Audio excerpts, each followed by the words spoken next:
Okay, so the name of my channel is Words of Wisdom with Miss Y. And today I really want to sit down. Now, my wisdom, I feel like, comes from God in my experience in life. I want to talk about co-parenting. Co-parenting, but today I just want to focus on the woman.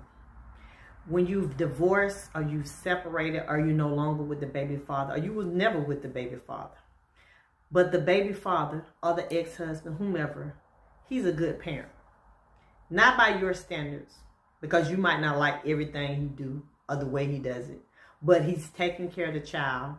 And I don't mean he might not always be financially taking care of the child, but he can pick the child up, he gets the child, he spends time with the child.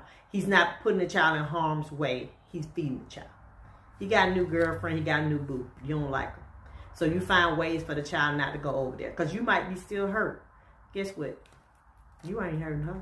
She don't want your child to come anyway.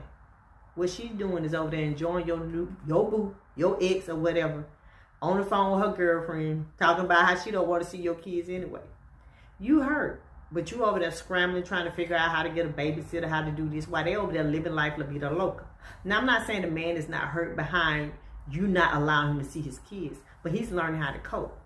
See, he could always have more kids.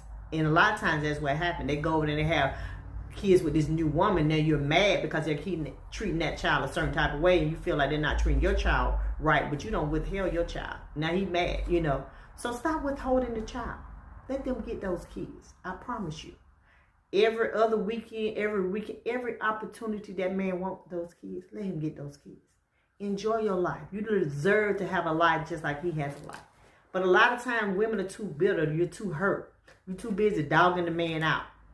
Stop dogging that man out in front of those kids. Stop allowing other people, I don't care who it is, your mama, whomever, dog those men out in front of your kids. That's their father. Regardless of how you feel about them, regardless of what you think about them, at the end of the day, that's their father. There's nothing that you got to show that child won't eventually see for themselves. And all the time, your reality of that man is not always a real reality. Sometimes you brought some toxicity to that relationship, and some of it came out because of what you did. But that ain't always the case.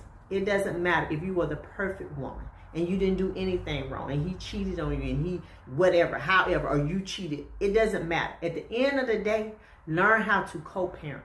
We are hurting these kids. These kids are suffering. All because the adults refuse to get it right. No. Let his new boo, y'all don't have to be the best of friends, but y'all need to talk. That's where your kids are going to be. So you're not stressed out when they're over there worrying about her mistreating.